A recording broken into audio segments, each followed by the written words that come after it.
Bailouts, big government, and the Boogaloo.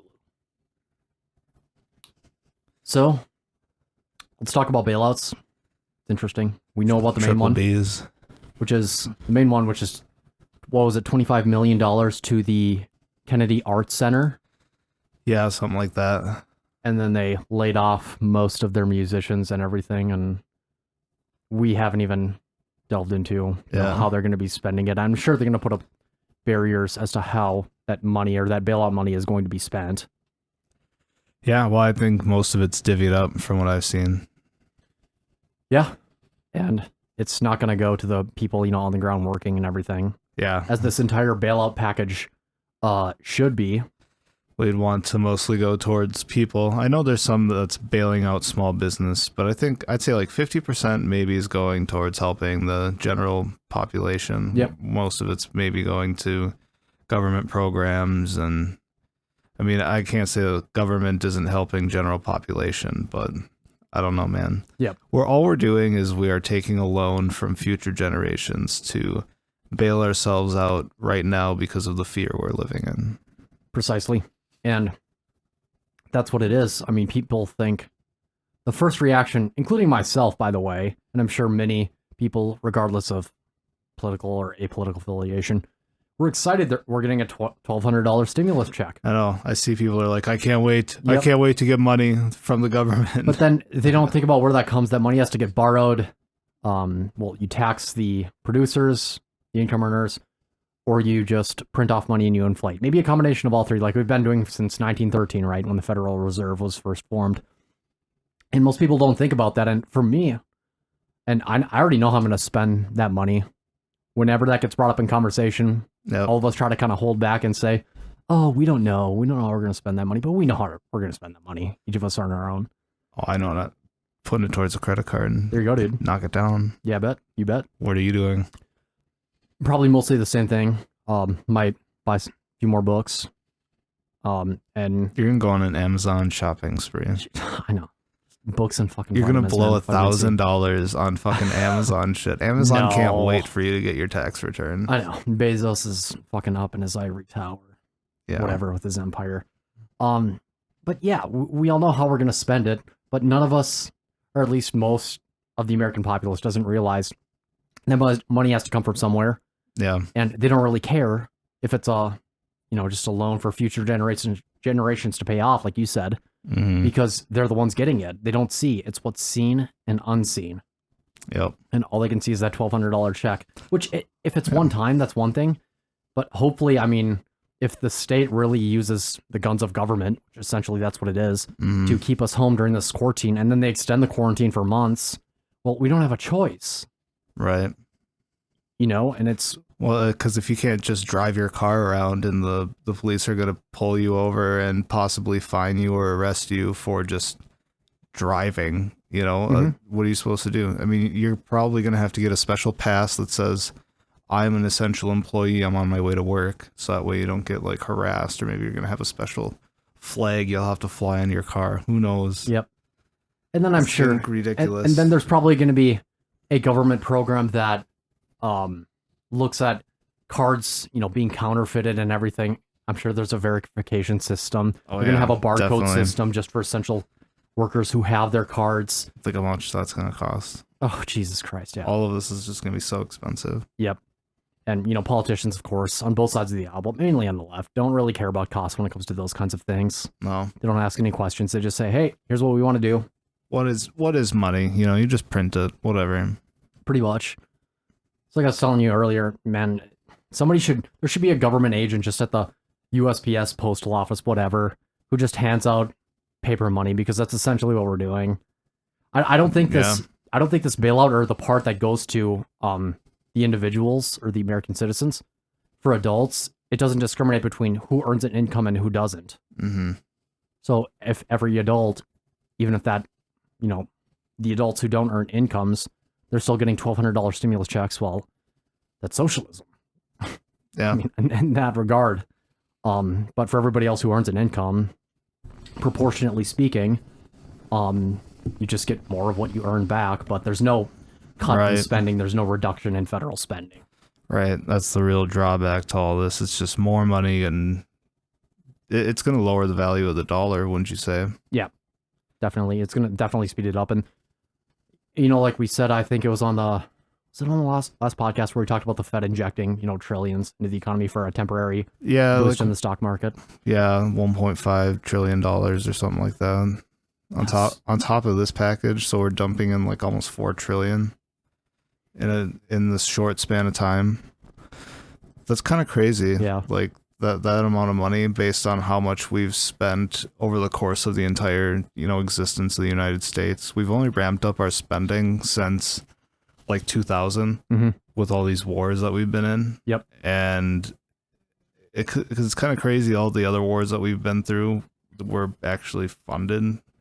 Yep. They didn't really put us that far in the hole, but now with where all of our technology is at, and how with the way the government system's set up, how every sort of military piece of equipment's just jacked up like 10 times what it's actually worth, like nuts, bolts, you name it, like everything. Contracting. Yeah, everything for the airplane. So trillions of dollars, I think most of it's gone to foreign affairs, stuff like that, and all the money that we've used now for like paying off different countries. Like every country, we pretty much give them money for whatever reason. I have no idea, and it's billions.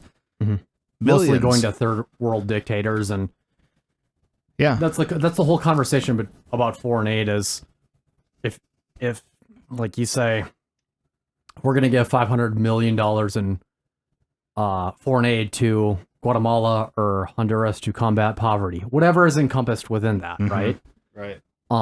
Nobody actually looks into how that money's being spent, but if you vote against it in Congress or in the or House of Representatives or Senate, right, then the press will deem you, oh, you don't want to fight poverty in Honduras or Guatemala, right? When in reality, the vast majority of that foreign aid money is going to the state, it's going to dictators, it's going to quote leaders. Yeah, it's all it's all squandered by the local governments in the various areas. Yeah.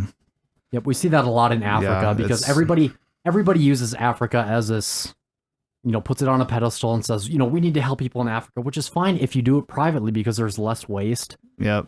Less fraud and everything. Well, there's people accountable for that money. Yep. Rather than you're trusting, like the way to look at it is, say you have a friend that, you know, they're going to run some errand for you, but you don't really trust them that much. Like they could possibly, I guess they're not really a friend then, but just imagine it's more like a stranger, because it's not like you really know the people in government anyway. So you might as well consider it a stranger that you're giving money to that's going to go deposit it in the bank for you. You're going to say, hey, stranger, here's my bank information. Pretty much. Go deposit this for me. Yeah. And like you're just trusting somebody to handle your money blindly. Somebody you don't even really know. You voted for them. You maybe met them for a short amount of time. You agreed. Got a good picture with them that you put on Instagram or Facebook. You agreed with something they said, and then here we go. I mean, this is where we're at. Yep. I mean, people like that, Joe Biden. Oh God, the business he and Hunter do in China it's fucking confusing. It really is. With all the consulting firms that Hunter has started with his friend Devin Archer, and yeah, it's just. It's mind-bogglingly, if that's even bogglingly is even a fucking word. Yeah, I don't know. I understand though. It's just confusing. Yeah. You can't even. It's so corrupt that you can't even keep track of it. But it's all under the guise of foreign aid. Yeah. Right? Because you make it sound good, like we're helping, like the Clinton Foundation did. We're helping poor people in Haiti. Yeah. Oh my God. But reality is, you're not fucking helping anybody in Haiti, and you're siphoning off all the donated funds to yourself, and you know you're giving them to strategists and consulting firms.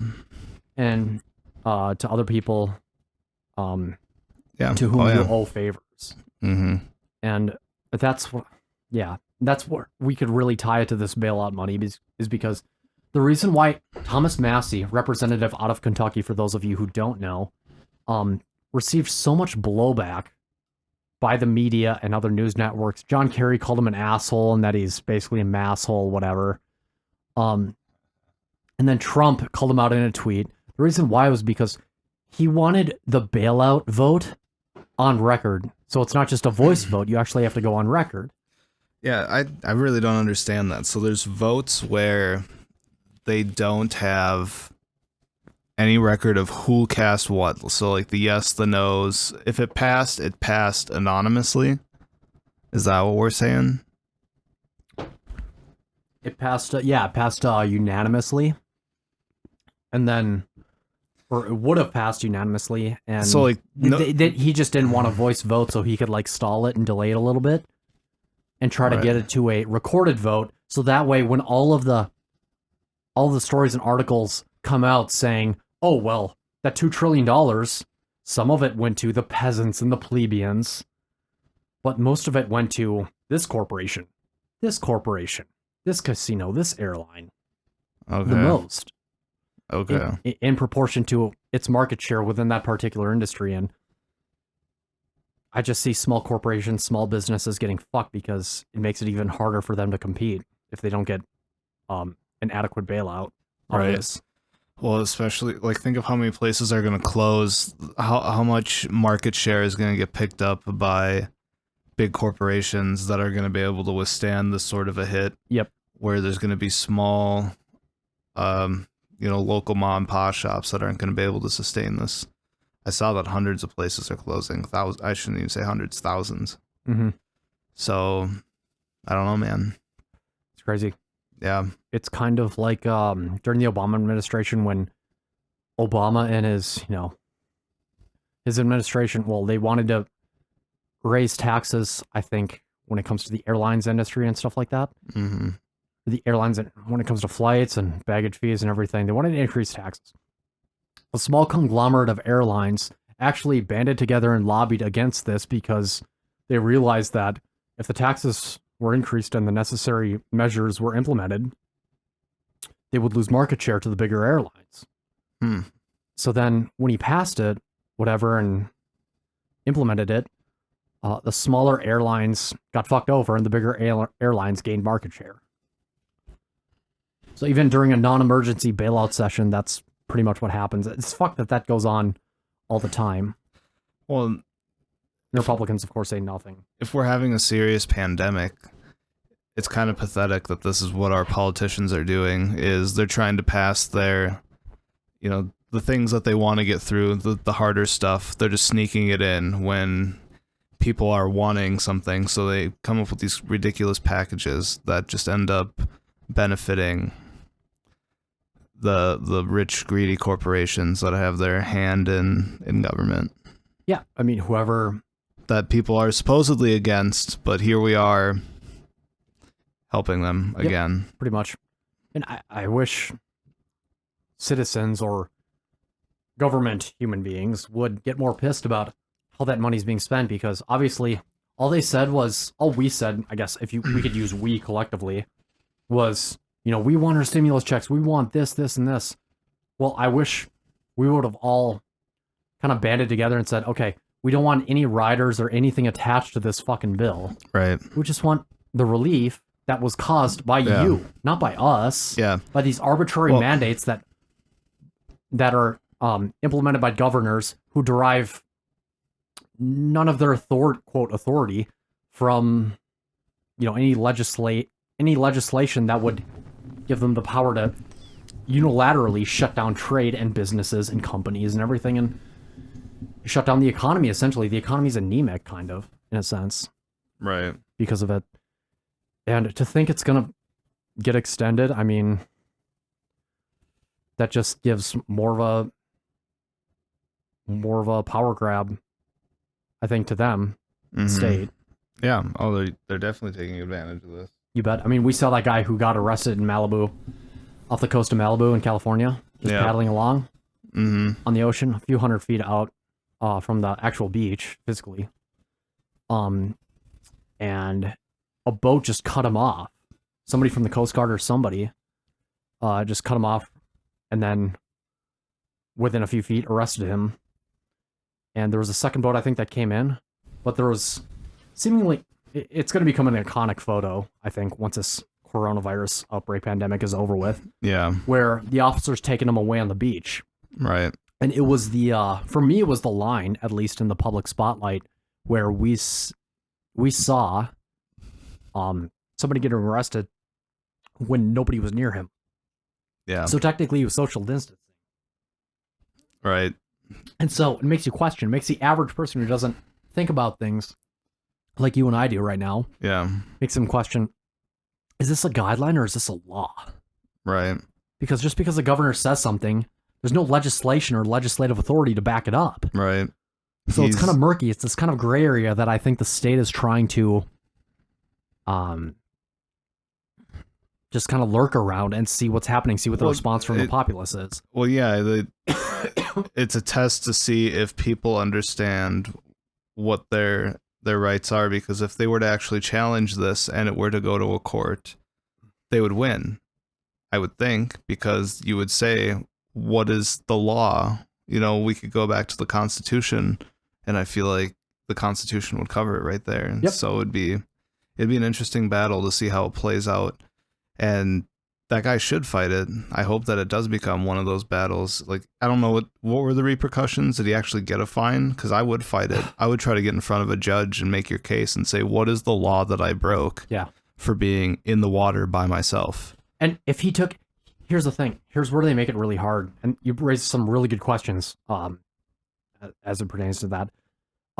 He would need a lot of money, probably a lot of money to fight it. Now, I'm not saying that he couldn't get a lot of money from organizations like ACLU, like whatever. He could do that. He could do some sort of crowdfunding. Yep. Yeah, because I bet a lot, like you're saying, it's going to become an iconic photo. So I bet he could raise a lot of money with people wanting to support his case. Yep. And hopefully that is set, even in California, of course, that is set as the precedent for any cases going forward where somebody is detained without probable cause, reasonable suspicion, and it, you know, they fight it on the premise of it being a Fourth Amendment violation.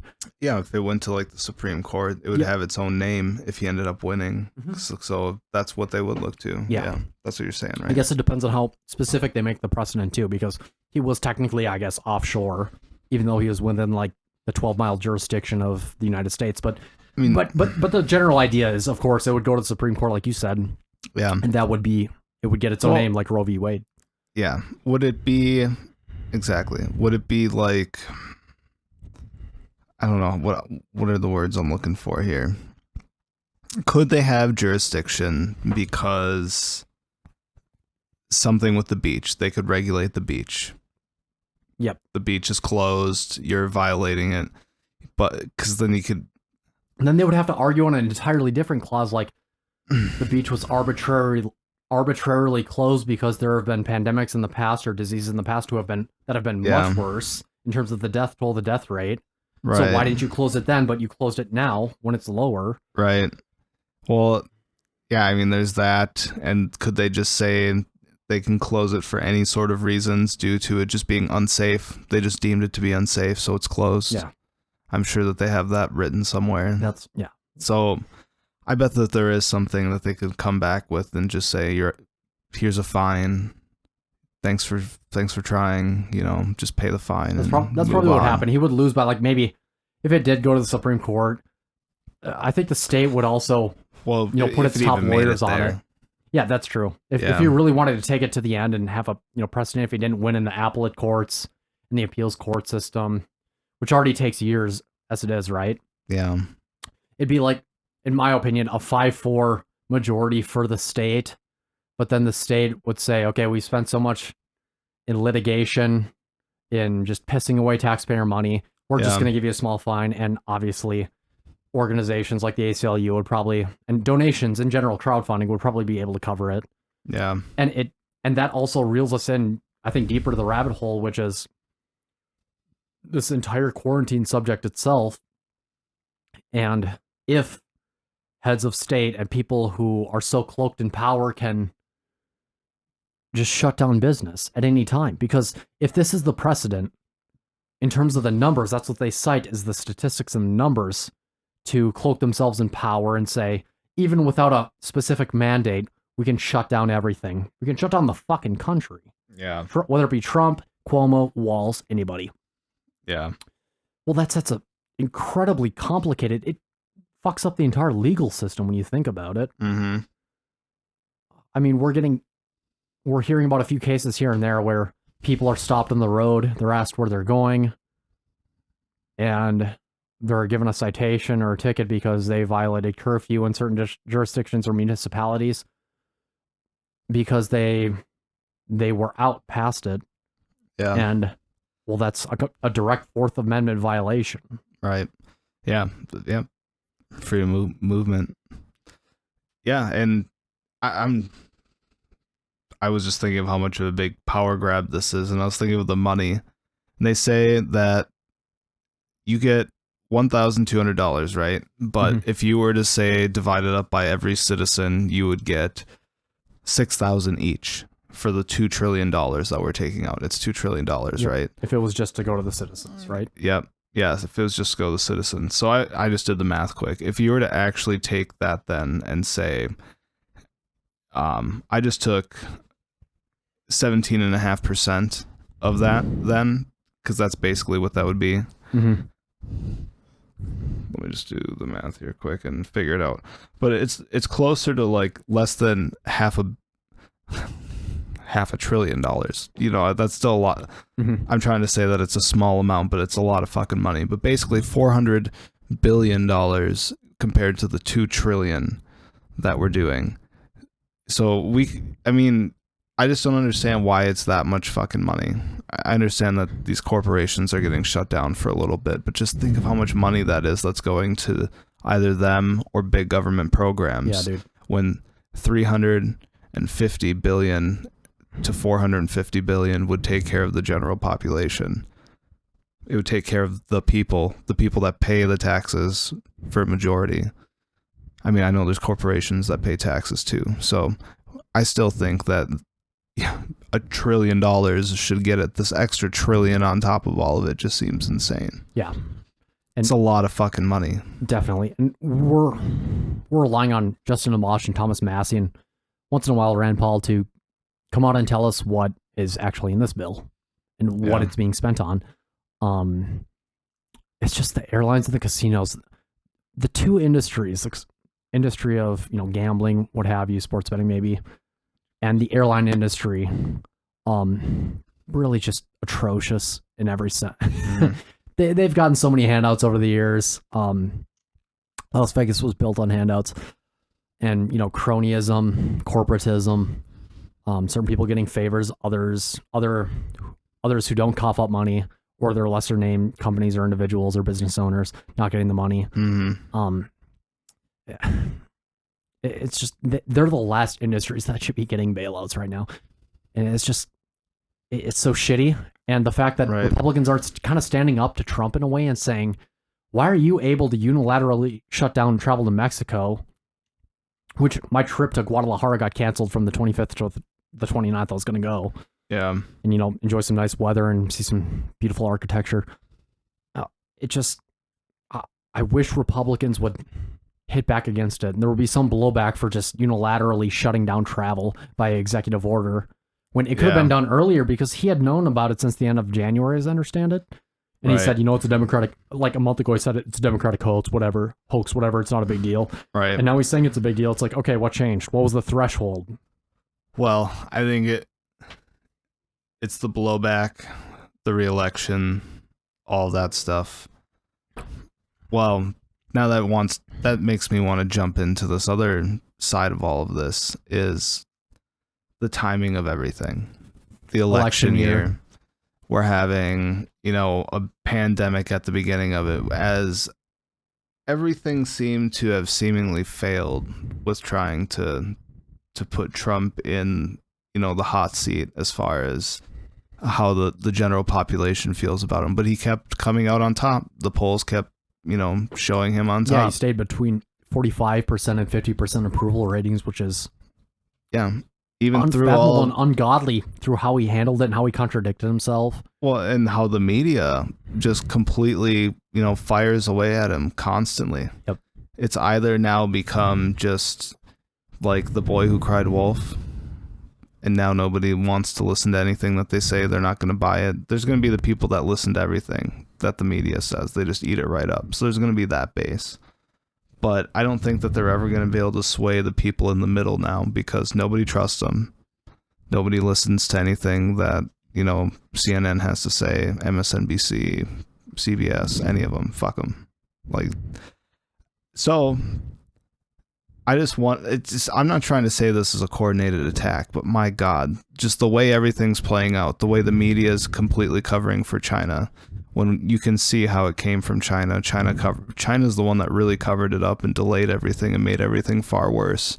But now I see it every day with the news articles from MSNBC and CNN. All of them are just saying Trump is to blame for how bad this is. Yep. And I'm like, how did we all of a sudden just turning this into Orange Man bad? Why is it everything is like, I'm not trying to be like a big pro-Trump guy, but it's like, why is it always turning into this? It's insane. And we knew, the thing is, you and I and everybody else who pays attention knew it was going to eventually devolve into that. It's just Trump's fault. Yeah. And they don't want to talk about, they won't talk about that past the surface other than it's Trump's fault. But if he had done and taken a proactive approach like Italy and South Korea did during this well, not Italy, but South Korea and Iceland, where they're actually doing a lot of testing and whatnot, the media would still demonize him. So it's like, what the fuck? They would have said, you know, you're doing this and it's preventing, it's, you know, there's job loss, whatever. And we're not saying it's the right thing to do. You and I aren't. What we're saying is there's such a hypocrisy and they want to go after him for whatever he does. Right. It doesn't matter what he does. When in the previous administration, it didn't matter what he did. The left-wing mainstream media would have praised him. Yeah. Doesn't matter. Even though Obama's administration didn't push for the replenishment of masks, testing kits, after they had been depleted in the early years of his first or second term, maybe. Yeah. And he doesn't get called out for that. He just gets a pass. Yeah. Meanwhile, Trump's calling out Cuomo, like you said in the Great Corona cover-up, which was our previous video. Yeah. You laid that out in 17 and a half minutes, that New York already has a federal stockpile within its state and has, you know, ventilators ready to go. Thousands. I really don't understand that argument at all that he's trying to make, that like we're preparing for the apex. Like at first he's screaming about not having enough, but then he has plenty. He says we have so many that we have a stockpile of them, that we're just waiting for the day. But so it's either seeming like we're overwhelmed and we don't have enough supplies, or we have so many supplies we can just stock up on them. Yep, and wait. Yeah, it's something different every day with this whole fucking thing. And yeah, we're all buying into it. But the people that didn't take this seriously from the get-go, that made all of this worse, were people within the World Health Organization, the health commissioner within New York, like the Lunar New Year, when they all got together and they were saying, or even in Italy, I think it was in Italy or somewhere over there, they had like a Hug an Asian Day, basically. That was Italy, yeah. Yeah, and like, so they went around and they said, like, hug an Asian person. And now look who had one of the worst outbreaks of this whole fucking thing. That was the thing, is they want to break apart the stigma of, you know, xenophobia and everything. Well, or diversity and, you know, fight against xenophobia and everything. So we're going to have Hug an Asian Day. So they had specifically an Asian person that called to be hugged by hundreds of people, when any rational person would see that behavior as like, what the fuck? That's exactly how you spread something like this. Dude, it's cool if you stand more than 6 feet away and give somebody an air fist bump or an air high five, but it's one thing to fucking hug a person that's been hugged hundreds of times. Right. Well, then why can't we just be nice to people? I don't like. Why can't we just be nice to people day? Yeah. Like, if why you're is racist, you're an asshole. Why did we make this certain? It just goes to show how social justice just comes around to bite you in the fucking ass. Yeah. Whenever you try to do this sort of virtue signaling that's not doing anything for anyone, you're just trying to pat yourself on the back. You're just trying to make yourself feel good by doing this sort of a thing. Like, look at me, I did this great deed. And then look at this, you also spread a virus and potentially killed a bunch of fucking people. Dude, congratulations. That virtue signaling act was almost... when I first saw that, I graded it right up there with J.K. Rowling talking about the Syrian refugees and everything. Oh my god. But she keeps her 17 or 18 room mansion in England with a multiple kilometer-mile driveway completely empty and void. Completely. I mean, that is that is arguably the definition of virtue signaling when it comes to action, not when it comes to donating anonymously or anything, but action. Okay, are you gonna keep refugees in your mansion? No. Okay, sweet. Well then, do you really care about this? Same thing with the Asian hugging. Asian hugging incident is probably a close second or third, man. That's just the video. It probably came out from Fox or like BBC News or BuzzFeed. Wow. Then they had the yellow letters zoom in on the bottom and say, "This man is trying to fight against xenophobia. He's an Asian. He's doing better than everybody else when it comes to every single demographic, category, statistic, whatever. But you know what? We need to fight against xenophobia. So we're having a bunch of... He wanted to be hugged by a bunch of Italians." Yep. Paraphrasing, but that's the same thing. It sounds like a Vox video. I could see it. Fox. God damn it. Man. The times we live in. I would like to see, you know, this all blow over, a Trump re-election, and we can just go back to the same old. I want to just go back to, 2019, 2016 when times were good. Oh, classic. Times were good. Where if you disagreed with anything Hillary said, even a single time, you were sexist, you were racist, you were misogynist, and they never thought, well, maybe we just disagree with her when it comes to policy because she's a neoliberal, warmongering, bloodthirsty cunt who supports the drug war, supports to put the private lightly. Prison system within taxpayer dollars, fracking, is backed by the fracking industry, and just, Libya. We don't even need to have a conversation on that. Just everything. She's the most corrupt person ever. And if you disagreed with a single thing she said, you were sexist and racist. You were a terrible person. In that sense, it was even more polarized than it is now. How dare you question? How dare you question the great Hillary Clinton? Riding the coattails off Bill, from that administration, because he was so great to blacks and minorities and women. Yeah. Oh my God. But she stood up for him every step of the way. And fucking Joe Biden. I need to go find a video and maybe I'll insert it somewhere in here. Right. Somewhere in here where he's just if I could find it, it'd be a hard one to find. But just the things that he said and how he was just touting his crime bill, and just how all of that played out. And he doesn't even realize he's supposed to be running as a liberal. And he's touting, here's how you know he has fucking dementia. He's touting the 94 crime bill, which he authored, which gave law enforcement, for those of you who don't know, law enforcement teeth to fight a failed drug war against mainly blacks and Hispanics. Yeah. And he's out there on the campaign trail, fucking 78 years of age, as I understand it, fucking bragging about his crime bills and everything else. Like, we were tough on crime in the 90s, I'll tell you what. He wears it as a badge of honor. Yeah. It just doesn't make any sense. It's like when Hillary called black people super predators. Yes. Yep. And black people, at least on the left, were like, what the fuck? Yeah. What'd you just say? And some of them, some SJW black individuals were like, just look past it. Yeah. Just look past it just completely. Ignore that. It's like, you don't want a woman president. You don't want a female president, you bigot. Who cares what she said? Vote for that vagina. That's what we need to vote for. I mean, that's basically what they're saying. I mean, the qualification is purely genitalia. That was the selling point. Her, Kamala Harris. 2016, yeah. Take your pick. Hillary Clinton, Kamala Harris. God. They probably would run together, too. Two fucking hawks, dude. Just corrupt as all hell. Well, oh my God, that would be a terrible fucking duo. You bet. Shit. Kamala Harris covered up priest abuse as the attorney general or district attorney general, whatever, in San Francisco.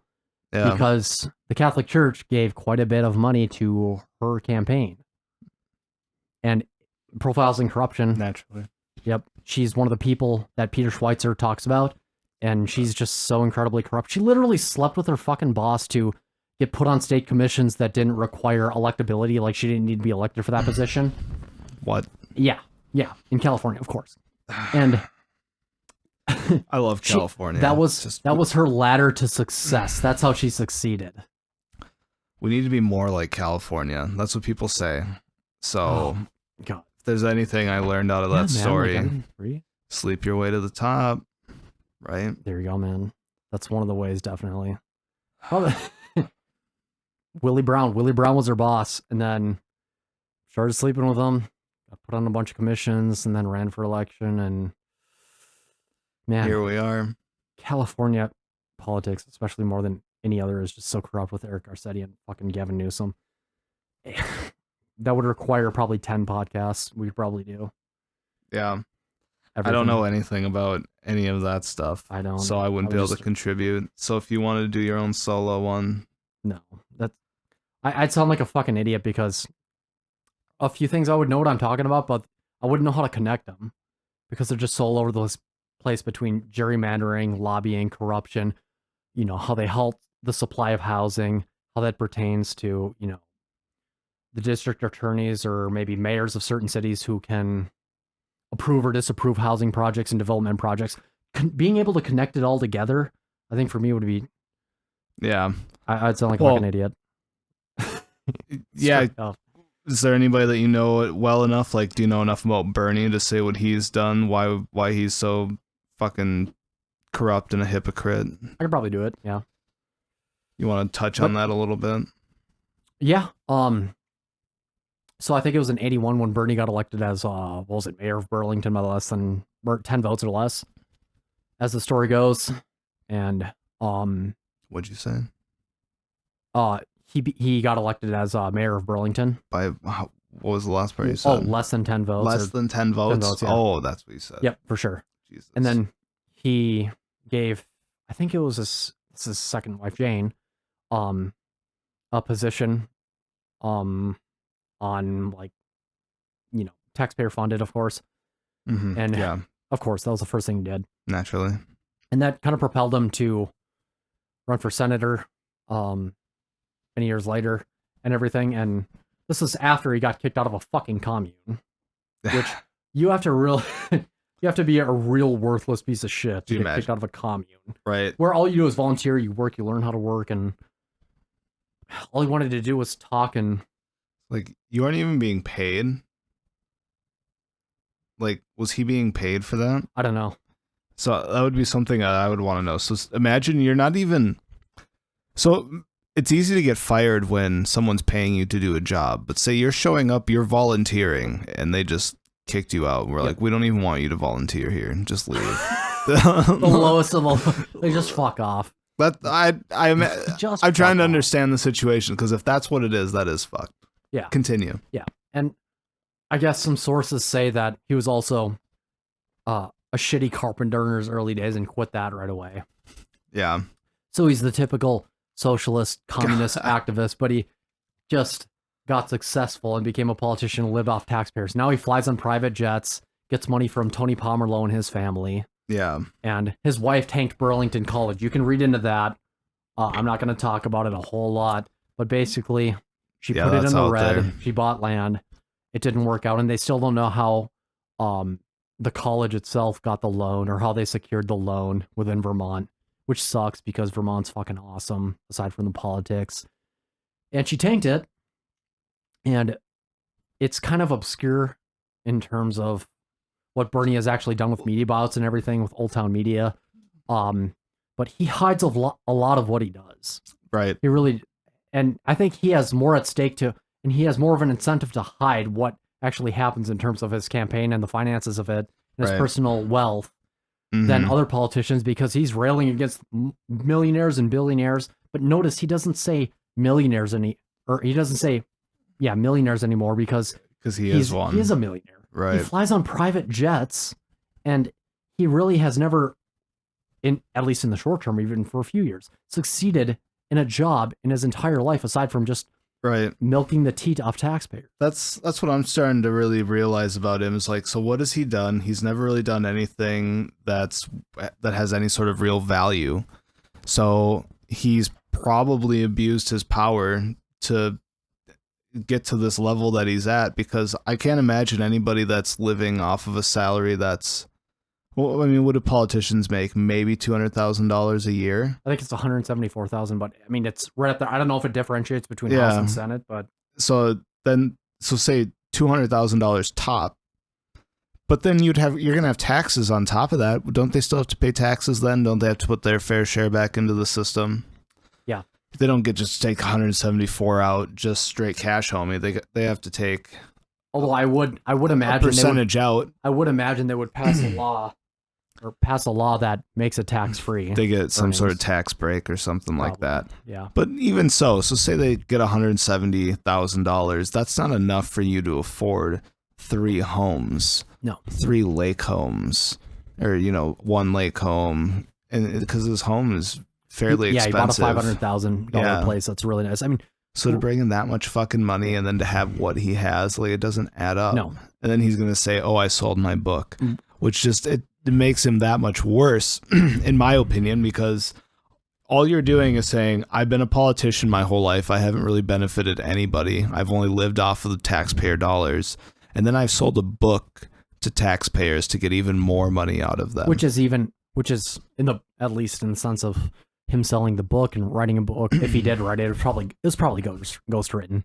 You never know. That's very capitalistic because exactly. You became a multimillionaire because of that, but you also rode the backs of taxpayers your entire life. Right. So it's hard for me to understand what his argument is, because either way, you're siphoning money out of people for you to be in this position that you're in, while you're trying to rail against people that take advantage of people. Yeah. I see a lot more benefit in somebody who creates a company or an industry where somebody can work and find some sort of value for themselves in it. Where I've worked for a business where somebody built it from the ground up. At multiple businesses, I worked for people now where they built it from the ground up, and you get a sense of pride in the whole thing. You make other people feel good other than just yourself. Like, I don't know what Bernie's done for people other than pass legislation that ultimately hurts all of us in the long run, right? Pretty much. I don't know what he's really passed that's benefited any of us. I mean, Joe Biden, he hasn't passed a lot. That's the thing. That's what I'm saying. Like, what has he done that's done? Like, he's been able to pass votes, but what has he brought to the table that's made any difference to anybody? I don't think it's anything. So that's why I just don't understand anybody that gets behind him. I mean, you have to have what is it you yourself that you see somebody, it's like, do you share that you both have no value? So you both are gonna you're gonna vote for the guy that also has nothing to bring to the table. So that's why you're voting for him. Somebody is, and it's tough to walk.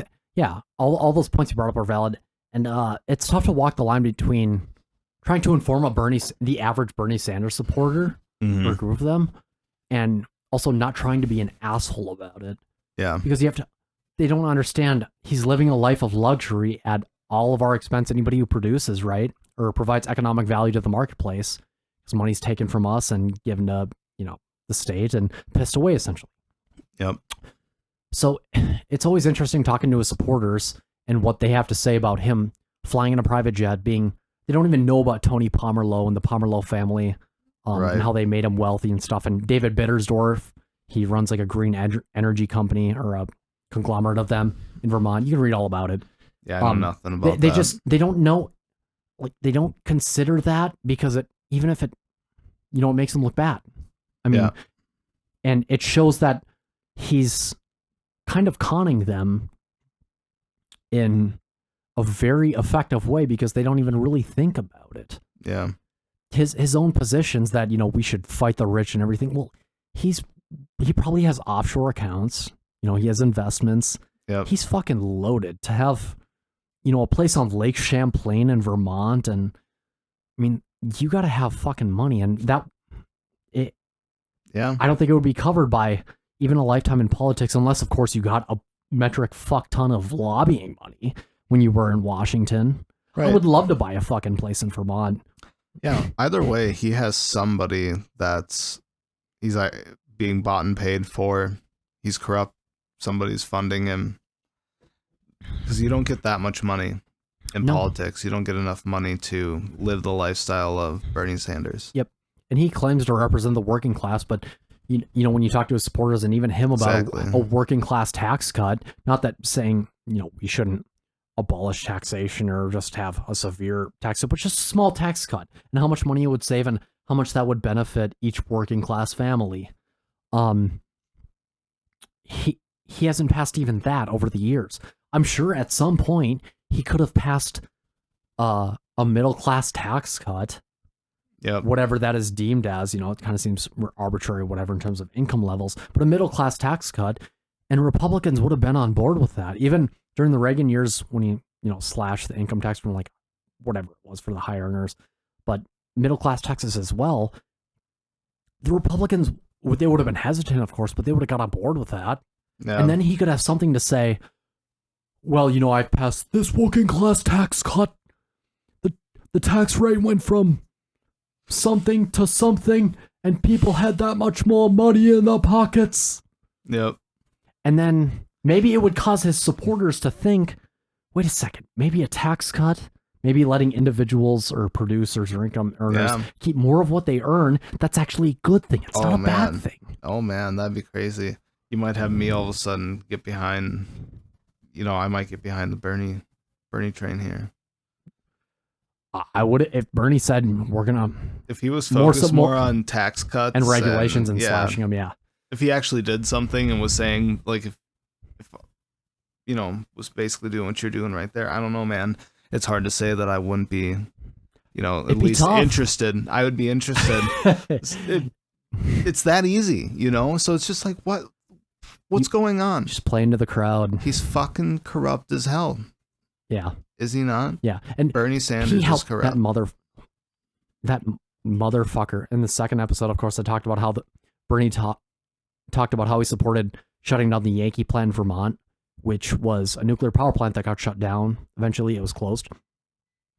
Well, carbon emissions rose right afterwards, of course. Obviously, to anybody who takes a glimpse at mathematics or physics knows that the carbon emissions are going to rise. Now, I'm not saying that's a good or a bad thing, but from his perspective, he was like, you know, we need to limit the carbon emissions. Climate change is an apocalyptic and cataclysmic threat to humanity and all of mankind. And then when he's confronted about this, he just juggles it, and then he deflects. He's actually good at it every now and then. Mm-hmm. Right? Because he can play up the threat of nuclear when there's no threat of nuclear. But he's not going to admit that closing the Yankee station in Vermont increased carbon emissions, which is huge because he's against climate change, but he also flies on private jets. He's not going to fly commercially. Mm-hmm. If you're rich, no, we're not going to fly commercially. Right. Yeah, I mean, if it doesn't fit the narrative, we're not going to say that. Yep. We got to stick with what our narrative is here. Exactly, dude. I'm just, between all the political bailout bullshit that's going on and what actually is going to be the future of the quarantine and all the economic ramifications, it's wild. Yeah. Because I think I would probably say for less than 10% of the populace, but still less than 10% of the populace, maybe like 5% are asking themselves, wait, what the fuck? Where's this money coming from? Yeah. Is buying precious metals a good idea? Is whatever. I mean, they're starting to question the monetary system, and hopefully it ends with them reading The Creature from Jekyll Island. Yeah. Of course. So they can actually learn a fucking thing, because we're not going to learn anything about fractional reserve banking or inflation or deflation or scarcity in public schools, but that's my rant. Right. You know.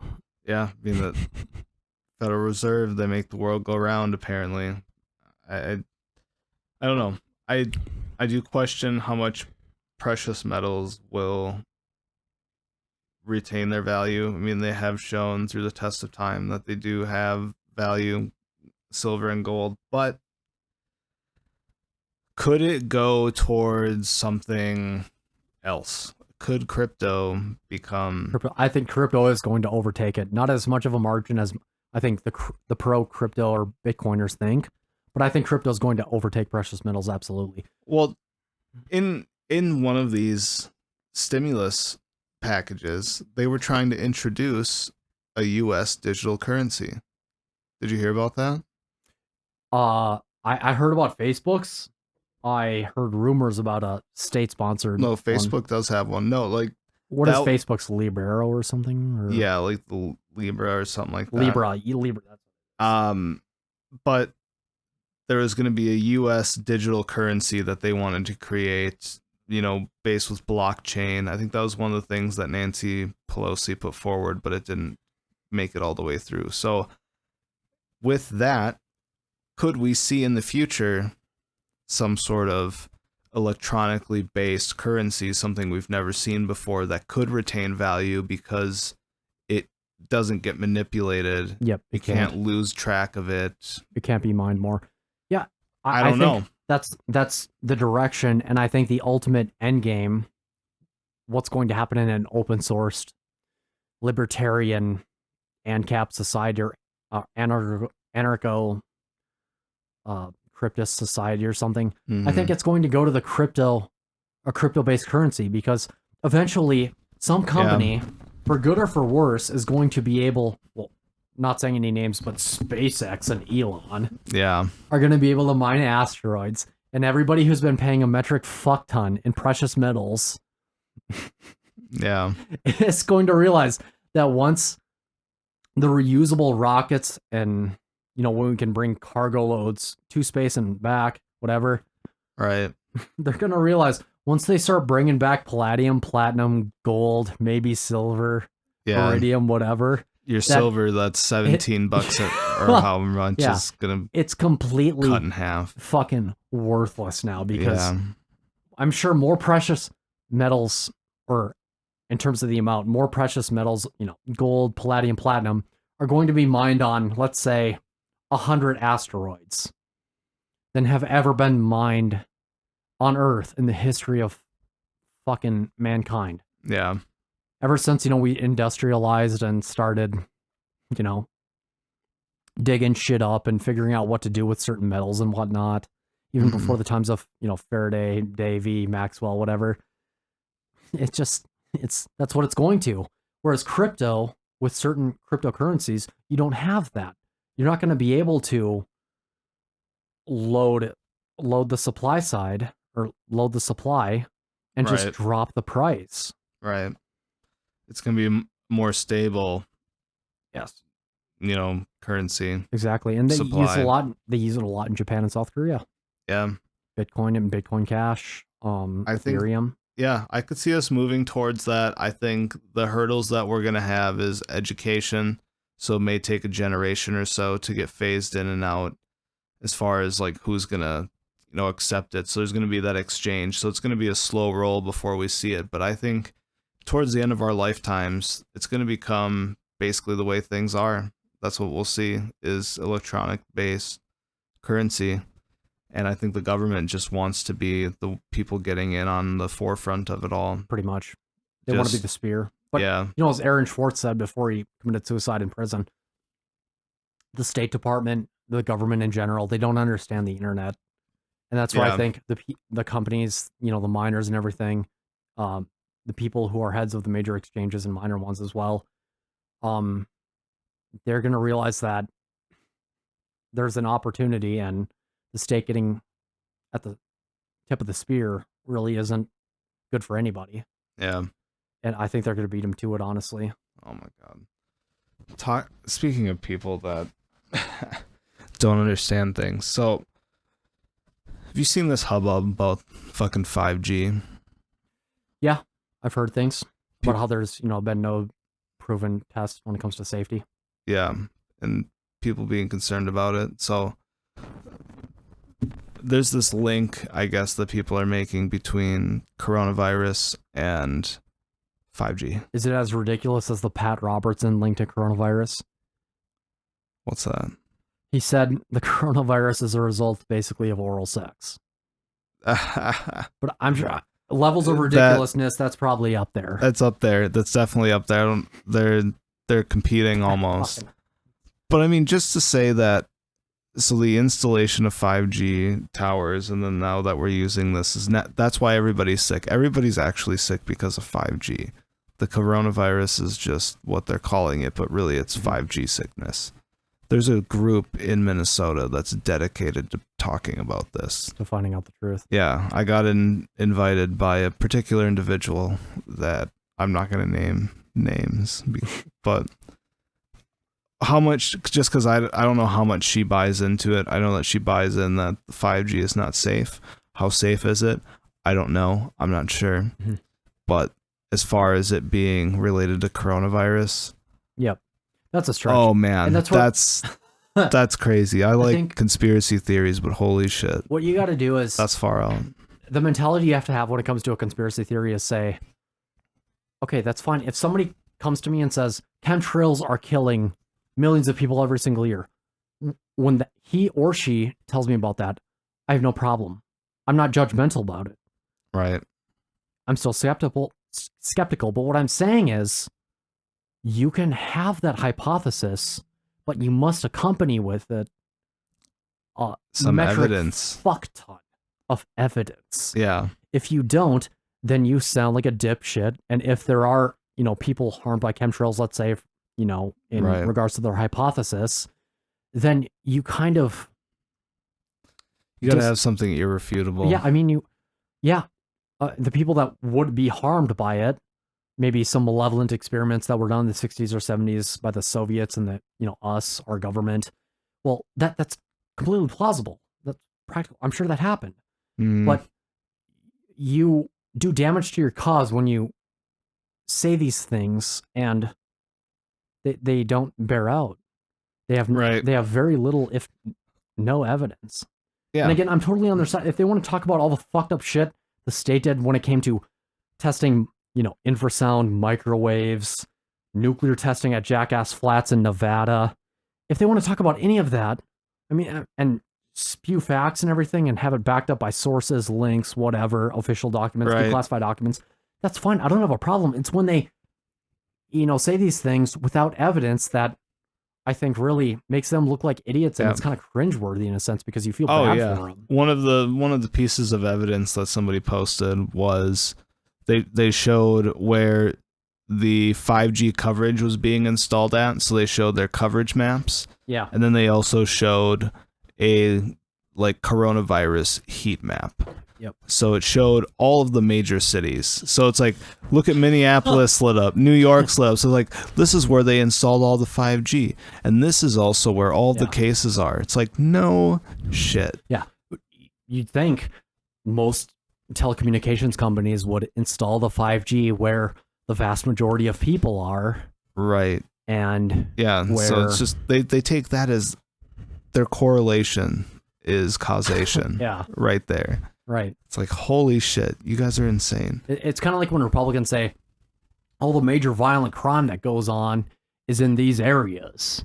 Yeah. And then they show, they're like the red-blue map, and of course the metropolitan areas are more blue, and the rural, the countryside are more red, but they don't want to have the conversation about like criminal justice and everything that is encompassed within that would affect those numbers and that charts, those charts. And it's pretty much the same thing, like linking it and hoping nobody thinks about it or researches it. Right. That's what they thrive on, those kinds of people. Be able to just make the statement without anybody questioning you. Yep. That's Joe Biden right there in a nutshell, man. What is the internet? Why? How are you fact checking me? How do you know what I said 30 years ago? I think it's super. It's kind of badass when he gets in a reporter's face for asking just a simple question like, "Hello, Mr. Biden. You supported many legislative bills, as if there were any other type of bills that supported law enforcement violating the Fourth Amendment as it pertains to no-knock raids." And he's just like, he gets wide-eyed and he's like, "You listen here, bucko. Listen here, fat. Listen here. You need to cock the malarkey right now." Yeah. And then he just goes after him, and the reporter's kind of scared shitless. It's like, what the fuck? I just asked a question. It's like that auto worker who asked him about guns, and what did he say? Like, you're a lying dog-faced pony soldier. Dude, this is in the 1950s. You can insult somebody. You can call them a cuck. You can call them like a dipshit and asswipe. It's more effective than saying a pony, a dog face. What was it? A dog face? A dog-faced pony soldier. Yeah. Like, imagine if you were getting a fight with a buddy getting a fight with you and your buddy, we're getting a fight with somebody at the bar. I'd say down at Grandma's. You got in somebody's face, like some guys from Superior, Wisconsin. He said, "You listen here, partner. You're gonna cut the malarkey right now. All right? Now, bucko, my buddies and I, we're gonna walk out of here, okay? And we don't want to see you outside." It's like, is this the Sharks and the Jets from fucking Is this the Sharks and the Jets? Like, It's they're like a gonna movie come, scene. like, Yeah. orange and blue suits separately, just kneeling down, snapping, just getting in a fight. Like, He's trying to make for good television, maybe. Maybe he's trying to go for the it's Trump that effect. and dementia. Yeah, that and dementia. Jesus. He is nuts. And he wants to debate Trump. Although Oh, I did God. see he says that him and Bernie have had enough debates. He doesn't want to have any more debates. I wonder why that is. It's almost like the DNC is trying to fucking hide him because he has dementia and he's slurring in his words. And after the first debate, Trump's gonna be like, "Yeah, I want 5 more debates. It's not going to be I don't good. want 3 debates. I want 5 debates." It's not going to be good because just imagine that's like their whole game plan. They ride Biden all the way to the end. Then he gets up in front of everybody and looks like a goddamn fool. Then what? They need to circle back and try to pick a different candidate. They're just going to get stuck with Bernie, who they've been trying to avoid this entire because fucking he's too time. progressive, and in many aspects, you and I would agree he'd be a great president when it comes to criminal justice reform and like maybe bail reform or something like that. Yeah, but on the there's economic, just way too much other baggage. Yeah, on the economic side of it, he'd be terrible. But for the corporatist DNC and Tom Perez, they're like, fuck no, our donors don't want. Yeah, they don't want a Bernie Sanders 2020 run, 2016. They never wanted it. The high end leftist donors are like, we have offshore accounts and we have some money here in the United States, just for PR purposes because tax reasons, whatever. Bernie's coming after us. Yeah, we don't want that money to fucking vanish overnight. So we're gonna donate a lot to the PACs of Biden, who are like really not that dissimilar from Trump. And all honestly, it's just that Trump has dementia. And, well, no, Biden has dementia, of course. Sorry about that. Trump has dementia. Trump just lies, and he's probably on some type of SSRI or psychotropic medication. They're both up there in age, but he knows how to code it well and actually speak well, even when he lies. He's just like Barry. Right. He knows how to cover it up. Exactly. He can cover it up almost as well as Obama did. Yeah. I mean, just this. Yeah, dude. I think it's just I think a lot of it is, yes, he does lie. People follow him just because that's the way it is. I mean, a lot, like Obama did, and I think it's just part of that whole cult following that people end up getting. Cult of personality, for sure. Yeah, and I don't like to get behind any of them. I like to look at what the truth is. I will agree that, and it's hard to say that he lies, because then what are we saying? I mean, I'm not saying that he doesn't lie, but what is it that we're specifically talking about? Because people can just generally say that, but when people say that, it's like, what did he specifically lie about? I really don't know. That's not ever what I hear. And when it comes to maybe the whole flip-flopping on the coronavirus thing, well, it's like everyone did that. Yeah. Everyone. The media, Trump, everybody downplayed this. The flu's far worse, blah, blah, blah, blah. That's where I think now here the we media are. shouldn't go for ratings and give them billions of dollars of free airtime and actually critique him so we could make a more informed decision what we think about his views and his policies and everything. Because for the most part, when he signed the $1.4 trillion omnibus spending bill, he really is a big spending liberal for the most part. Every now and then he kind of hedges against that. But we've seen recently with the he wants to put a tariff or a duty on oil imports, basically a tariff, because oil is cheap as shit now. Is down near Whitetail Regional Park, and it's like $1.60 a gallon. Well, it's cheap as shit, just make it more expensive. But then as the price rises, I mean, it's just going save to make American oil and gas jobs, but also have it slightly more expensive, or have it cheap as shit, no American jobs, because we're getting it all imported in terms of the oil. So would we just get more oil coming out of North Dakota? Basically, hopefully North Dakota, Western Texas, probably. Yeah, he doesn't want to open up Anwar for some reason because he doesn't want to piss off the Saudis. That's my guess. Yeah, I wish he would open. There was talks of, I think, September or October of last year of him opening up Anwar, which would be fucking amazing because there's so much oil in Alaska. We talked about it in episode 2. Not that I've thought about it or anything, but go back there, listen to it. But but he doesn't face any blowback, regardless for his decision, whether it's right or wrong, from the right, because that's socialism, tariffs, it's an indirect tax, of course, on imports coming in. And throughout this whole quarantine, nobody on the right, which everybody on the left, of course, is going to oppose him, right or wrong, but on the right, everybody's going to support him and has supported him, right or wrong, which is just as bad. Yeah, it's just a cult following. I mean, yeah, he'll lie, cover his tracks, but I mean, it's all up to him. He doesn't have the media backing him like the Yep. past presidents have. I mean, all the other presidents have had the media to just spin the narrative whichever way, and the media is completely against him 100%. Yep. All along the way in this whole thing. Yep. And all of us, Yep. you know, people who would otherwise support somebody like Ron Paul, maybe Yeah. they don't really get a voice in the media because they're not going to have somebody who talks about how Trump is a dipshit, but not for the ways that the mainstream media Right. thinks he's a dipshit for. Right. So Right. like, we could go from a different angle and get a lot more support probably, but it would also go against their own interests. So they got to keep the angle that they're keeping on, and then I'm going to take it from this angle. It's like you guys all are just being ridiculous. Let's kind of try to meet in the middle on this whole thing. Exactly. If that's even possible, I don't think it is. No, it's not. Everything's too polarized, and there's way too much money in ratings. That's why I really don't think the mainstream media wants Trump not to be reelected because they get such good ratings from it. All he does is he gets in front of a podium and a microphone and he just says what's on his mind. It's completely paradoxical, nonsensical, contradictory. Yeah. Doesn't make sense to his own what is supposed to be a fiscally conservative base, non-socialist base, right? Because they're against socialism. So he'll spew these things that just make no sense. And of course, there's still a corruption, you know, a sense of corruption behind it with Kushner and all of his financial ties and interests. Yeah. So they're going to love 4 more years. Oh, yeah. Yeah. There's no, and it gives them something to talk about when they could be fighting for the citizenry or they have all the of next us 4 years planned out.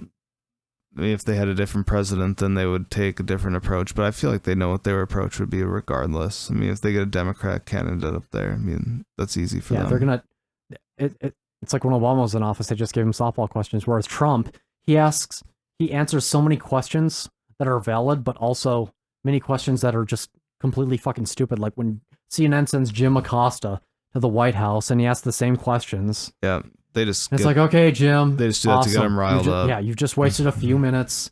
You're just doing this for a soundbite, whatever. And I don't think he minds it because he believes that any press is good press, negative or positive, and it benefits him in the end.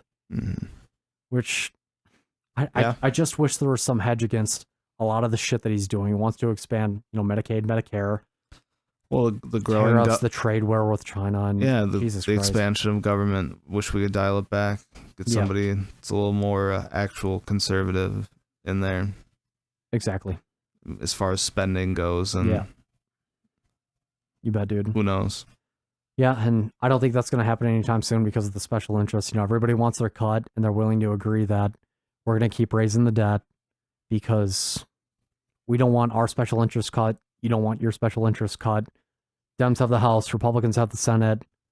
You know, Republicans have the White House, the Oval Office, and Trump. But he's willing to sign anything that comes to his desk a lot of times. Well, we have the people in our pocket. I mean, anything that we want them to do, we can just get them afraid of this, get them to feel this way about that, get them to, you know, be on board with this sort of legislation so we can pass this easy peasy. Yeah.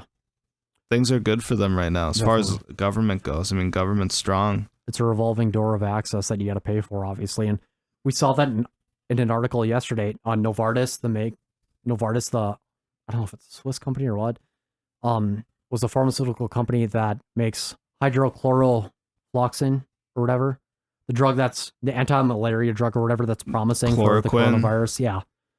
Chloroquine. Yeah. Hydrochloroquine. Is that it? I slaughtered it. Anyways. Yeah, it's like hydroxychloroquine or something like that. Yeah. Hydrochloroquine. Hydroxychloroquine. Yeah. I think you guys did. But it came out that the company, surprise, surprise, paid a few $1 million to Michael Cohen, which was Trump's personal lawyer for many years, to access the White House and Trump. So now guess which company is going to be mass manufacturing the COVID-19 quote semi-cure. So they got their free access due to just knowing him, special ties right there. Yeah, pretty much. Yeah. And that's the story of Trump, really. But I think it's sad, and it's also awesome that Republicans completely look past that. Yeah. Fuck it. I don't think it's awesome. I think it's bullshit. No, I hate it. I want to be done with government because of it. I mean, it's just dumb. It's ridiculous. It's funny, though. You have to admit. How? Because Republicans are like, how? You know what? That Donald Trump will tell you what. You know, they got their shirts tucked in. They got a dip in their lip. They got a MAGA hat on. They're like, that Donald Trump is saving this country. No, Tell you what. none of them are I'll doing tell that. you what. None of them are doing He's that. saving this country. All right, we're keeping out all them Mexicans and everything. What they really are is they're all a bunch of two-faced cowards. Yes. That's what they actually are. You're not seeing Rand Paul or Thomas Massey or anybody up in there with fucking dips in. Yeah. Their fucking straw hanging out with their hats and their trucks and their mud, No, for sure. muddy overalls. But those are like the hick Trump supporters that would totally back anything he does. Whereas Amash Massey, Paul, and once in a while Mike Lee, they're the only ones left, or libertarian-minded individuals left in their Congress. Really, there's nobody else. That's it. Well, for the Republicans. The Tom Cottons have taken over. I guess if we're talking about Republicans in general as the general population, I guess. Yeah. Then I see what you're saying. But I was just, of course, making fun of like the lowest of the low Trump supporters, just like I would the lowest of the low of the left. Deplorables. Yeah, yeah, for sure. Yeah. So it's just, I don't know. I'm getting pretty tired of dealing with politics these days, and I guess I'm hoping for the big boog. Oh, dude, we can boog. I already know what I'm gonna do. I'm not gonna say it on here, but I'll tell you in private what I'm gonna do, man. Yeah, I don't know. Gotta have a game plan for when there's become doomsday preppers. We got a question. Where are these legislators deriving their authority to unilaterally shut down businesses, companies, and essentially the economy, which is now becoming anemic and emaciated? Yeah. Where are they getting? Words were scribbled on pieces of paper, but even those words that were scribbled on pieces of paper and passed by 2 houses of Congress, they don't give you the authority. Literally, they don't give you the authority in words to shut down everything. Right. Yeah. So what are you basing? Is government a whisper in the wind? What is it? Yeah. At this point, it's hard to understand by their own fucking definition. Yeah. You know, man, it's wild. They're overpowered. They're basing this all off of a pandemic, which is killing on average between all the countries. With their data and statistics added up, it's killing. The average age of the victim is 75 or 76 to 81 or 82, somewhere on there. It's older folks, so it's a grooming of older people essentially. It's not to say it shouldn't be taken seriously, but how long do we want to string this out for? Right. Months? Well, what if something comes forward and it's worse than this? Like we were talking about earlier in this episode. It's just so many questions that I don't think they can answer because they don't want to answer those specific questions. Well, it's hard to draw the line. Where does it end? How do we, bounce back from this? And if there is something that comes around again, then what? I mean, is this going to be our reaction every single time we are afraid of some sort of germ spreading? Something that we can't even see. Yep. I mean, that's how they're controlling us right now. They won't even define. That's why I was pissed when that's why I was pissed my trip got canceled, because I was like, okay, wait a second. When did you know about this? When did you know it was going to get bad? And why didn't you cancel it earlier? Because Mexico has an incentive not to give out their numbers or downplay their numbers, especially more than any other country, really, because they rely heavily on tourism in March. Yeah. Because why? People in their early 20s from college, that's where they go for spring break. That's where they get fucking wild. Yeah. They drink, they fucked it. They do all these sorts of weird things. And so they want that money coming in, which is, the cartels take a cut. So the Mexican government was kind of shy about it, and they said, there's a case here, a case there, when in reality, there were probably quite a few cases. Right. And again, we have to go back to, why did Trump cancel travel when he did for the European ban? When did he find out about it? And what, like you said, what's the threshold for, if a germ spreads, are we just really going to be quarantined? Is that the level of control that we want to cede to government? Well, and especially when they're making it this way with politicians, where if they don't react soon enough, you're basically going to lose your seat. So we're making it so they have to react in this fashion if they want to remain, basically if you want to be a politician, you have to act in this fashion. So if you think that there's any hint that anything might happen as far as a pandemic goes, if you get any sort of clue, if one person tells you, you might as well just shut down the entire city, because if one person warned you and then it ended up being bad, but you didn't listen to that one person, that's pretty much where we're at with this whole thing. Because that's everybody that hasn't reacted soon enough is being demonized. Yep. And there's no, except for China. Yep. Yeah, they get all the culpability, of course. Yeah. That's probably one of the best points made about this topic of the pandemic, really, because if that's the new staple, if that's what anchors a politician down, is a yes or no vote on this quarantine or this specific relief package, which benefits mostly corporations, Yeah. that's a dangerous precedent, even in the political arena. Yeah. And they could use it against, they could weaponize it against, like each party could weaponize it against the other, right, if they voted against or for it. Mm-hmm. If you voted for it, or, you know, you supported this measure too early, well, you caused job loss and everything. And if you opposed it too late, it's going to get spun people any which died. way. You know, there wasn't job loss, but people died. It's just another one of those political arguments, but it's getting even more extreme. And people are going to buy into it, though, because that's the way we are. We're becoming even more extreme with everything. We need to sensationalize all of it to draw and get us emotionally charged about politics. Yep. Here we go. Let's ramp it up to the next level. And yeah, and not even have a discussion about the economics of it. There never has been. Yeah. That's never been part of it. But even more so now, I think they don't teach us about that in school, so why would we ever question it? But of course, the likelihood of that occurring, a discussion about the actual economics of it, I think every single year strays further and further.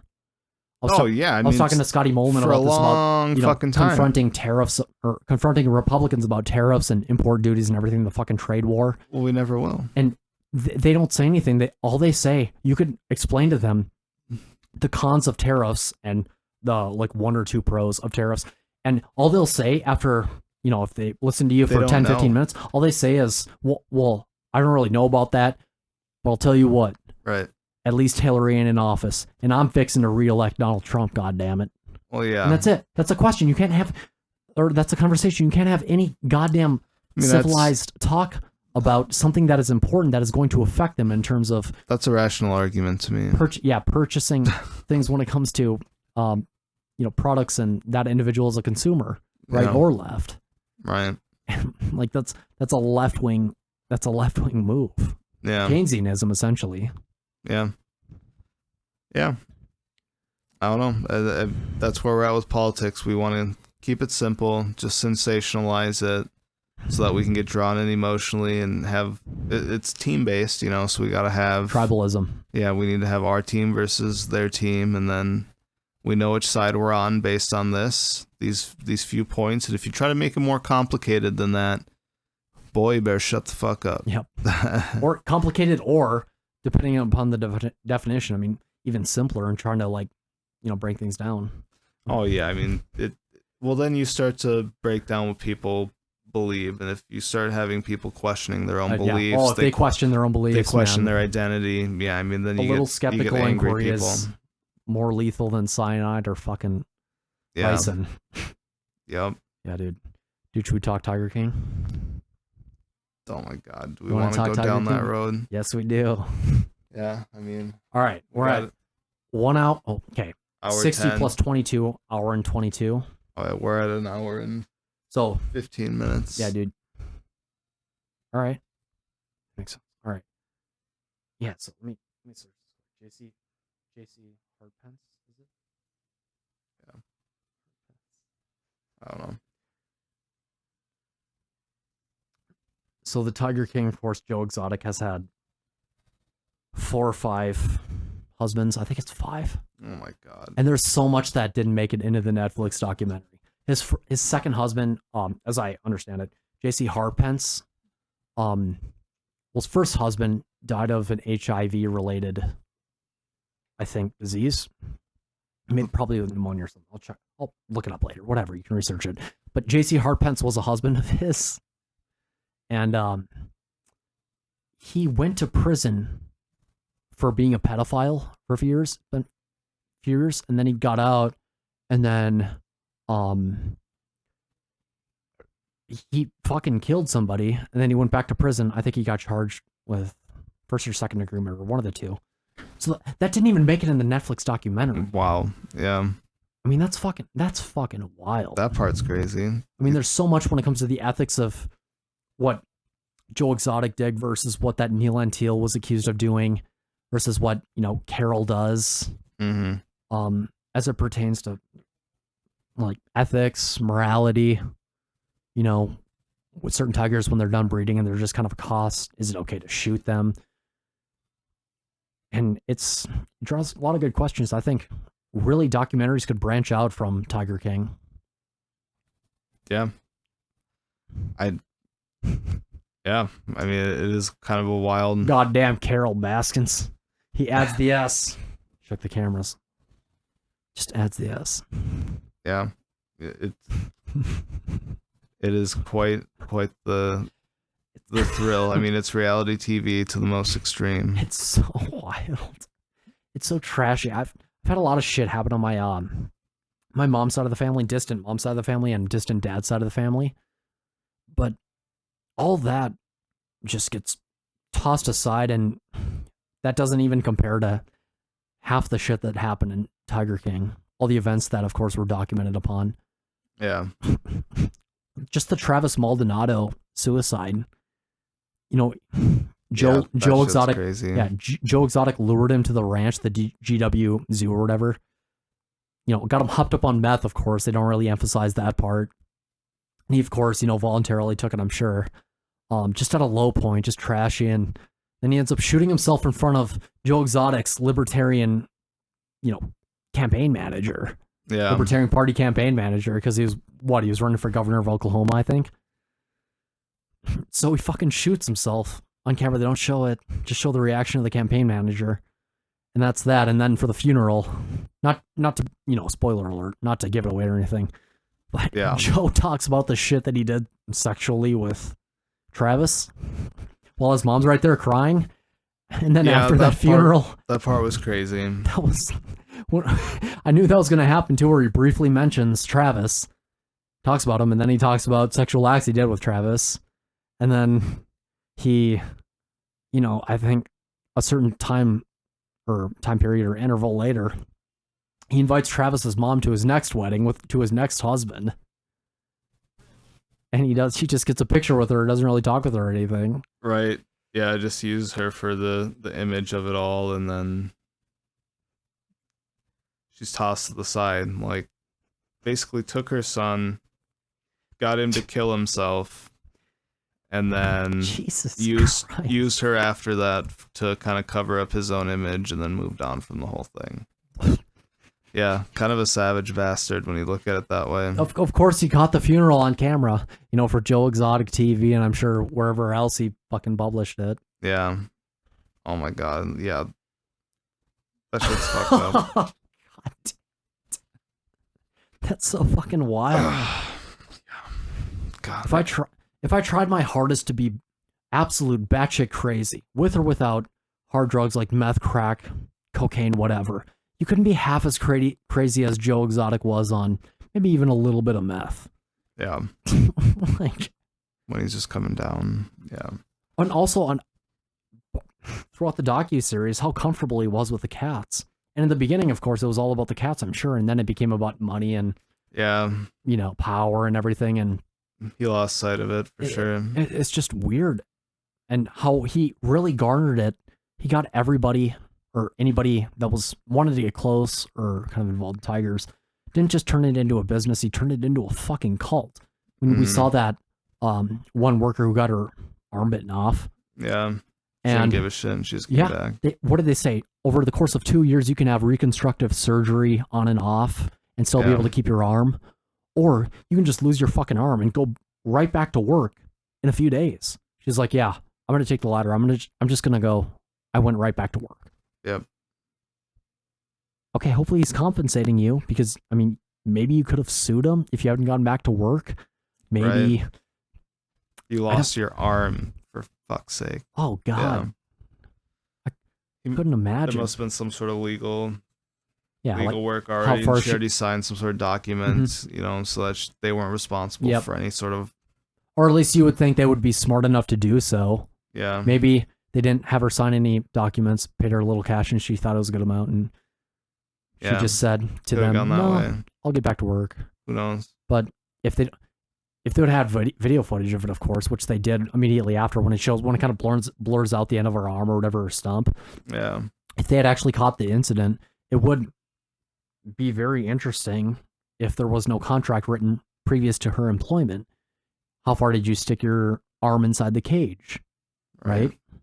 And it would be a long drawn out battle, and he'd probably be forced to settle, and just like he'd probably be forced to settle, and right after his after his zoo burned down, he'd probably say, "I am not going to financially recover from this." Yeah. Right. Probably wouldn't. No. Never know though. If he had run it like that other guy though, the business, the company, pay a little bit more for the meat that he cut down to, what was it, $3,000 per day by buying it from Walmart instead of buying what the other guy did. Right. Paying, 2 or 3 times as much. I think he probably could have been all right, but that's assuming that his zoo was insured before it got torched to the fucking ground and reduced to ashes. Right.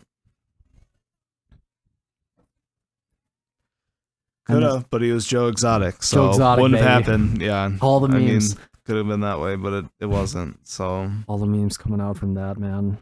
Yeah. It could have an internet of its own. Sorry, but that we're all in the gutter right now, but some of us are looking at the stars. It's drawing off a quote from Oscar Wilde. It's not the exact quote, but that's where we're at right now. And if you haven't watched The Tiger King, if you claim to be better than the rest of us, we're all peasants, plebeians, and you're in your ivory tower drinking the finest French and Italian wine. What are you doing right now? What are you doing with your life? You're quarantined. Are you just going to work out and do Zumba, CrossFit, whatever? Yeah. Or are you going to actually sit around a little bit and watch all 7 or 6 episodes of Tiger King? God knows what else. Cosmos. You're going to watch Tiger King, I think. Narcos. We should. Exactly. Yeah. Should we call it? I just want to get one more thing in. You and I should start our own morbidly obese feline sanctuary called Chonk Planet. Chonk Planet. We'll look into that. When we both retire in probably 30, 40 years. Just get these morbidly, like 25, 30 pounders. That sounds like more work that I'm doing right now. Taking care of a bunch of cats. How many cats do you have right now? 0. Exactly. But I rely on other people for my fix. Exactly. So it's true. I don't actually know as a cat owner. Have 3 cats in your own house and then get back to me. Yeah, my aunts won't let me. It sucks. I'm sure they would let me have a dog, just not a cat. Wow. They're, I think, a little bit averse to cats. Wow. But cats are pretty chill. They don't narc. Bullshit. Yeah. Yeah, dude. But maybe I could borrow Julius for like a week, and then I would be able to see. I could gauge the pros and cons of us starting. You would find that they don't have... Hi, ma'am. Welcome to Chunk Planet. How may we help you? Their personalities are very different than I think you're imagining. Yeah. Because they take time to acclimate to anything. That's true. New environments, new people, anything. Yeah. So cats are the ultimate anarchists. They just don't follow any fucking rules. Kinda. They follow their own rules. The way they asshole flash when you're peacefully trying to watch TV. Yep. It's uncivilized, disgusting, and pretty rude, but they just don't give a shit. They look at you and see if you're proven. If you don't, well, that's Julius. Yeah. It's the best. If I try to pet him, show him any forms of affection, he just hisses at me. He doesn't meow. He doesn't roar. He just... Yeah. Just before this podcast started, I was going downstairs to, get another ale for you and I, or you and me. And he was right in the stairs, and I kind of hovered my foot over him I was thinking to myself, okay, dude, my foot's over you. I'm going to lower it down. You should probably move. He just didn't fucking move. He took up like half the step. Yeah. And then at the last second, I pulled my foot back and I'm like, Julius, just get out of the way. He wouldn't get out of the way. He just looked at me. And then after probably 10 seconds, he fucked off. There wasn't enough room on the step to actually step over him. Yep. And so I went about my way, but that was my encounter. It was like the Wild West. It was a standoff. And I think he won. Yeah, he is always trying to murder you, so he's I plotting. I hope he just doesn't try to murder, particularly in me. I mean, I hope he tries to murder everybody else. He doesn't discriminate in Watch his. out. He doesn't discriminate in his He malevolence. He wants to take out everybody naturally. Yeah. But I just gotta rein him in, gain my army of cats, and I'll take over the fucking world. yeah, Spare you, Shannon, Brandon, Taylor, Brent, all the PJs guys. But for the most part, it's gotta happen, man. Something's gotta happen. I can't just be hiking and picking up garbage. As much as I am an introvert, and of course the litmus test for being an introvert during this quarantine is whether or not something has changed. If something hasn't changed and you're just inside reading books, doing God knows what, yeah. and whatever, nothing has changed, and it doesn't frustrate you. Well, you're just not following any rules because Mm-hmm. you're not quarantined. Yep, pretty much. So if nothing changes, you're pretty much an introvert, and you don't want to be around people. Or you just don't care for rules. There you go. Not mutually exclusive. There you go. I had Crowson Park Reserve all by myself. Rebecca Park Reserve all by myself. I thought there was going to be a lot because even with this quarantine, this mandated, stay in place or stay in home shelter in place law, mandate, guideline, whatever, statute. Walls was still like, go outside, go out in nature, be outside, just keep, social distance 6 feet. Arbitrary, but okay, I'll believe you. I was expecting to see more people when I was out hiking and picking up trash and parking lots and stuff, and nothing. Nope. It's like I Am Legend. If you really want to see what I Am Legend is like, Just go outside. Just go outside or go to a park at an early hour. There you go. Nobody's there. So that's pretty awesome. And Quiet.